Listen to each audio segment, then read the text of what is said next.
नमस्कार मंडळी, मी आनंद. मी शहरात राहून चांगल्या जॉबची तयारी करत होतो. घरचे सर्व गावात राहायचे, पण माझ्याकडे तेवढे पैसे नव्हते म्हणून मी जॉब करत होतो. माझे जॉब होता एका सुपर मार्केटमध्ये बिलिंगचा. तिथे 2 शिफ्ट मध्ये काम होते. एक सकाळपासून दुपारपर्यंत आणि दुसरे दुपारपासून रात्रीपर्यंत. असेच माझे काम सुरू होते. माझ्या घरासमोर एक भाभी राहायची. मला ती नेहमी दिसायची आणि तिला पण मी दिसायचो, पण आजपर्यंत तिचे आणि माझे बोलणे झाले नव्हते. आणि एकदा ती मार्केटमध्ये काहीतरी खरेदी करायला आली. ती खरेदी करून बिल माझ्याकडे घेण्यासाठी उभी झाली. तिचे आणि माझ्या लक्ष एक झाले आणि मी तिच्याकडे बघून एक स्माइल दिली. पण त्या दिवशी सुद्धा आमचे बोलणे झाले नाही. आता ती नेहमी तिथे येऊ लागली आणि आम्ही एकमेकांकडे बघू लागलो.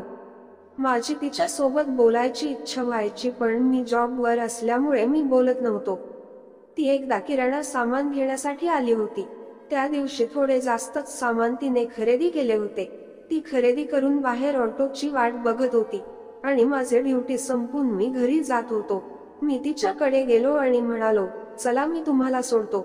तर ती अगोदर नाही म्हणाली, पण नंतर मी तिला म्हणालो, मी तुमच्याच घरासमोर राहतो. तर ती तयार झाली. मी तिला घरी घेऊन आलो. मी तिचे सामान उचलून घरात ठेवले. मी जाऊ लागलो. ती माझ्यासाठी पाण्याचा ग्लास घेऊन आली. मी पाणी प्यायलो आणि तिला म्हणालो, मी आता निघतोय. तर ती मला जेवण करून जा म्हणू लागली. मी तिला नकार दिला आणि तिथून उठू लागलो. तर ती म्हणाली, तू पहिल्यांदा येत आहेस तर काहीतरी खाऊन जा. मी तिला म्हणालो, पुढच्या वेळी येईल तेव्हा खाणार. आणि जर तुम्हाला काही छोटे मोठे सामान खरेदी करायचे असेल तर मला सांगा, मी आणून देईन. आणि तिला जाताना माझा नंबर दिला. काही दिवसांनी मला तिचा कॉल आला आणि मला काही सामान आणायला सांगितले. मी तिला म्हणालो, तुम्हाला कोणते वस्तू खरेदी करायच्या आहेत त्या वस्तू मला व्हॉट्सअपवर पाठवा.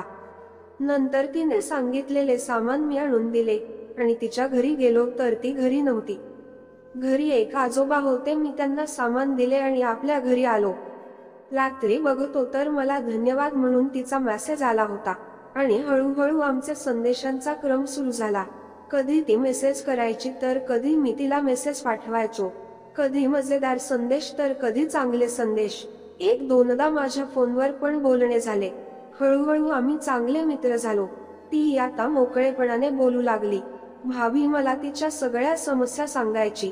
एकदा ती मला म्हणाली, तुझी कोणी मैत्रीण आहे का? मी नाही म्हणालो आणि तिला सांगितले, मला कामाऐवजी वेळ मिळत नाही. तर मैत्रीण कुठे मिळेल? तर ती म्हणाली, खोटं बोलू नकोस, तू खूप हुशार आहेस, तुझा स्वभाव पण छान आहे, कोणीतरी असेलच. मी तिला खरं सांगतोय, माझ्या आयुष्यात कोणीच नाही आहे आणि तुमच्यापासून का लपू मी? आणि माझी तुमच्या सोबत मैत्री झाली आहे तर मला मैत्रिणीची आवश्यकता पण नाही आहे. तर भाभी म्हणाली, तू मला मैत्रीण मानतो आणि आम्ही काय बोलतो? मला तू म्हणून बोलत जा. मी तिला म्हणालो, तुम्ही माझ्यापेक्षा मोठे आहे म्हणून म्हणतो. तर ती म्हणाली, आता आपण मित्र झालो आहोत ना, मग मला तूच म्हणायचे. मी तिला हो म्हणालो. मित्रांनो, आता आमचे असेच कॉलवर बोलणे व्हायचे. पण माझा जॉब आणि नंतर अभ्यास यामुळे ती तिच्या सोबत जास्त बोलू शकत नव्हतो. आणि एकदा ती बोलता बोलता म्हणाली, तू दिसायला छान आहे आणि तुझ्या जॉबवर एवढ्या मुली आहेत तर तुला कोणीतरी आवडत असेल ना? मी तिला हिम्मत करून म्हणालो, मला फक्त तू छान वाटते म्हणूनच मी तुझ्याशी बोलतो. तुझ्याशी बोलल्यावर मला आपुलकीची भावना वाटते. तर ती म्हणाली, ठीक आहे, म्हणजे तुला मी छान वाटते, बाकी कोणी नाही. मी पण तिला हो म्हणालो आणि तिला बोललो, मला तुझ्याशी बोलून बोलून तुझी सवय झाल्यासारखी वाटत आहे आणि मला हे कळले पण नाही. तिला म्हणालो, तुला जर वाईट वाटले असेल तर मला माफ कर. पण ती त्यावेळेस काहीच बोलली नाही. आता आमचे बोलणे रोज होऊ लागले आणि तिला पण माझ्या सोबत बोलणे आवडू लागले. ती मला रात्री कॉल करत होती आणि आम्ही फार वेळ बोलत होतो.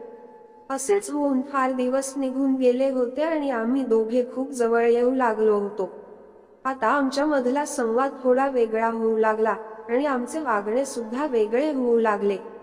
एक दिवस तिने मला काही वस्तू आणायला सांगितल्या.